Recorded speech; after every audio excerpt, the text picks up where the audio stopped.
तो फिल्म की शुरुआत में हम एक प्यारी सी लड़की को देखते हैं जो अपनी गाड़ी को चलाती कहीं पर जा रही थी और थोड़ा सा परेशान भी थी। तभी उसे अपनी डॉक्टर की कॉल आती है जो कहती है, सेडी तुमने आज मुझसे मिलने आना था, आज हमारी अपॉइंटमेंट थी। मैं जानती हूँ तुम अपनी एक एम्प्लॉय की मौत की वजह से बहुत ज्यादा दुखी हो। सेडी कहती है, हाँ पर मैं ठीक हूँ, मुझे बहुत दुख हुआ, वो थोड़ी थोड़ी मेरी जैसी थी। डॉक्टर कहती है, तुम्हें जल्दी ये हादसा भूलना होगा वरना इन सबका तुम्हारे काम पर बहुत असर होगा। पर सेडी अभी भी कुछ भी भूल नहीं पाई थी। अब हमें इस कहानी में एक और कैरेक्टर को दिखाया जाता है जिसका नाम कोल था, जो कि एक किसान था और पौधों की दुकान पर काम करता था। सेडी भी एक पौधा खरीदना चाहती थी और किस्मत से वो कोल की दुकान पर पहुंच जाती है। अब जाते ही उसे एक पौधा पसंद आया था। कोल कहता है, अच्छा तो तुम्हें ये पौधा पसंद है, पर हाँ देखो इस पौधे को तुम्हें 2 या 3 दिन में पानी देना होगा वरना ये पौधा मुरझा जाएगा। सेडी कहती है, अरे नहीं, मैं फिर ये पौधा नहीं ले सकती क्योंकि मुझे अपने काम की वजह से घर से 2 या 3 महीने बाहर रहना होता है। कोल उसकी बात सुनकर कहता है, तो मैडम आपके लिए यहाँ पर कोई पौधा नहीं है क्योंकि कोई पौधा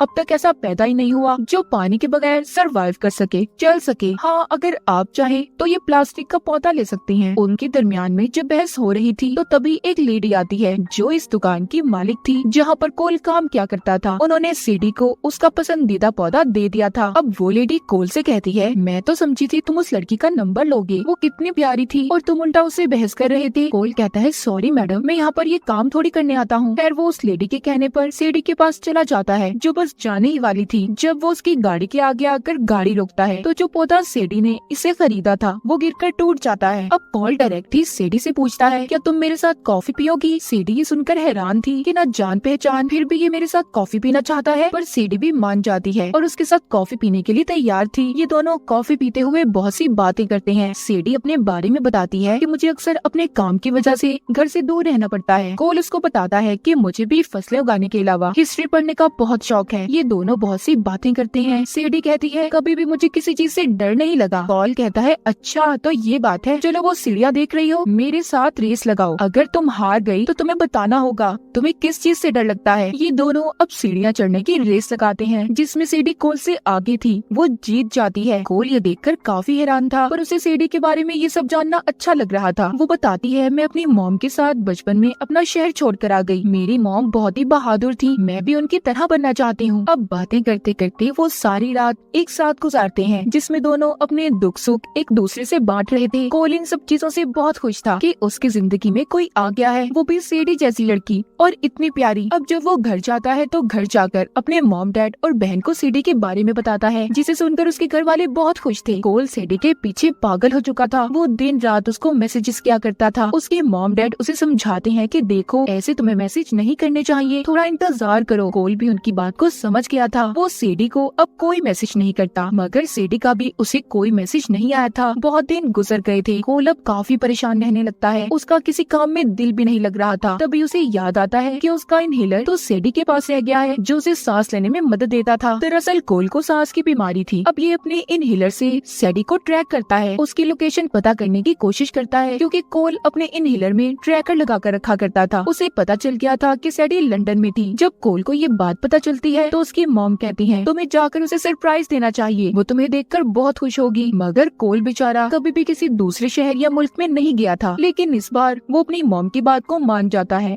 और लंदन में पहुंच गया था। अब जब वो एयरपोर्ट पर उतरता है तो उसे कुछ आदमी पकड़कर ले जाते हैं और टैक्समैन के नाम से पुकार रहे थे। वो बेहोश करके कोल को अपने साथ ले गए थे। अब जब कोल को होश आता है तो वो आदमी कहता है, पहले तुमने हमारे एक आदमी को मार दिया, फिर हमारा सामान चुराया और अब पासपोर्ट, पता नहीं तुम हमारे बॉस के पीछे क्यों पड़े हो।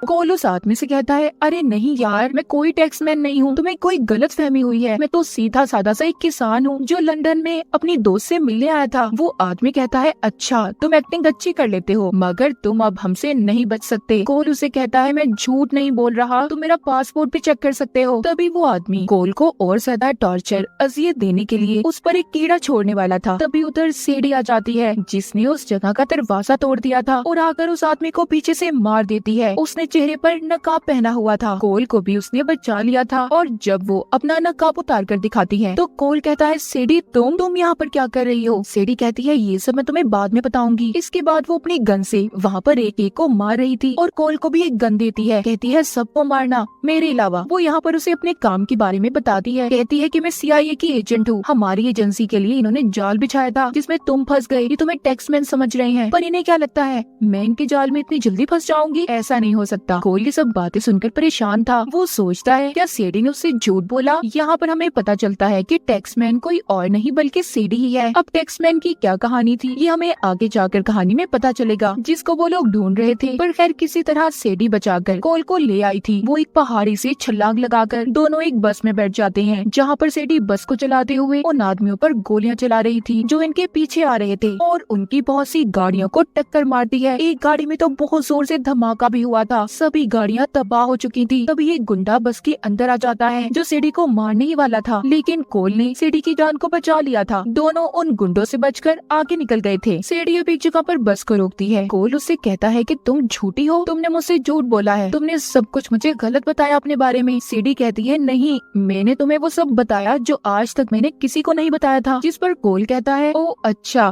तो इसका मतलब मैं दुनिया का सबसे बड़ा बेवकूफ इंसान हुआ ना जिसने सेडी जैसी लड़की पर यकीन कर लिया। अब मुझे तो लगता है मुझे यकीन ही नहीं करना चाहिए था तुम पर। और वो कहानी जो तुमने अपनी एम्प्लॉय के बारे में बताई थी कि वो मर गई थी वो भी झूठी लग रही है मुझे। सेडी कहती है हाँ वो कहानी झूठी है क्योंकि अपने एम्प्लॉय को मैंने खुद मारा था। वो उन लोगों से मिली हुई थी जो मेरे दुश्मन है। उसने मुझे धोखा दिया था। कोल अब यहाँ से वापस जाना चाहता था। सेडी कहती है नहीं अब तुम नहीं जा सकते क्योंकि वो लोग जो मेरे दुश्मन है तुम्हें टैक्समैन समझते हैं। तुम्हें मेरे साथ चलना होगा। सेडी कोल को लेकर पाकिस्तान के खैबर पास आ गई थी। वहाँ पर इन्हें एक आदमी से मिलना था। अब वो आदमी सेडी को बताता है कि जिन लोगों ने तुम्हें पकड़ा था उन्होंने ही एशटैग को चुराया है जो एक बायोकेमिकल हथियार है और बहुत खतरनाक भी। और अगर गलत आदमी के हाथ में आ गया तो बहुत कुछ तबाह हो जाएगा और वो काम सिर्फ एक ही आदमी करवा सकता है जिसका नाम लेविक है। अब वो आदमी लेविक की सारी कहानी बताता है। यहाँ पर हमें लेविक के बारे में पता चलता है कि वो एक फ्रांस की खुफिया एजेंसी के लिए काम करता था और फिर बाद में उसने खुद के लिए काम करना शुरू कर दिया जिसमें हथियारों की खरीदो फरोख्त और कत्ल जैसी चीजें आम बात थी। वो आदमी सेडी को लेविक के बारे में सब कुछ बताकर कहता है अगर तुम उसको पकड़ना चाहती हो तो जरा ध्यान से, वो बहुत ही खतरनाक आदमी है। अब जब वो आदमी सेडी से बातें कर रहा था तो सेडी कहती है कि मुझे तुम्हारी मदद की जरूरत है, मुझे तुम्हारे कुछ आदमी चाहिए। तभी उस आदमी को पीछे से आकर कोई लाल शर्ट वाला आदमी मार देता है और कोलो सेडी को अपने साथ जाने का कहता है। तभी एक और आदमी पीछे से आकर लाल शर्ट वाले आदमी को मार देता है। अब वो आदमी इन दोनों को अपने साथ ले जाने की कोशिश करता है। तभी एक और आदमी आ जाता है और पहले वाले आदमी को मार देता है। अब लाल शर्ट वाला फिर से इनको पकड़ लेता है। ये सब कुछ इस वजह से हो रहा था क्योंकि लेविक ने कोल के सर पर टैक्समैन समझकर बहुत बड़ा इनाम रखा था। टैक्समैन CIA की खुफिया एजेंसी के लिए काम किया करता था और उसको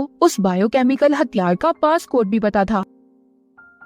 अब खैर किस तरह ये बचकर वहाँ से निकल गए थे। गाड़ी में जाते हुए सेडी कोल को बताती है एशटैग दरअसल एक बहुत ही खतरनाक हथियार है जिसका पासकोड सिर्फ मेरे एम्प्लॉय को पता था। वो इस बारे में लेविक को बताना चाहती थी पर इससे पहले वो बताती मैंने उसे मार दिया और उस पासकोड को भी खत्म कर दिया। अगर लेविक ने उस पासकोड से हथियार को खोल दिया तो वो उसे बहुत से गलत कामों में इस्तेमाल करेगा। इतना बताकर सेडी कोल को बेहोश कर देती है। उधर लेविक ने कोल के सर पर भारी रकम का इनाम रख दिया था। अब सेडी प्लान बनाकर कोल को बांधकर लेविक के पास ले आई थी। कर कहता है ओ तो तुम टैक्समैन हो, मैं तुम्हारी हालत देखकर समझ सकता हूँ। एक वक्त में मैं भी CIA के लिए काम करता था। जब उनका काम निकल जाता है ना तो CIA वाले ऐसे ही अपने आदमियों को छोड़ देते हैं। मेरे साथ भी सब कुछ ऐसे ही हुआ था। खैर छोड़ो, मुझे जल्दी से पासकोड बताओ। वहीं पर सेडी लेविक से कहती है जब तक तुम मुझे मेरे इनाम के पैसे नहीं दोगे तब तक मैं इस पर नजर रखती हूँ। और इस तरह सेडी भी कोल के साथ लेविक के प्लेन में आ गई थी। मगर जल्द ही लेविक के आदमियों को पता चल जाता है कि कोल और सेडी आपस में मिले हुए हैं और इस वजह से प्लेन में ही लड़ाई हो जाती है। सेडी बहुत ही बहादुरी से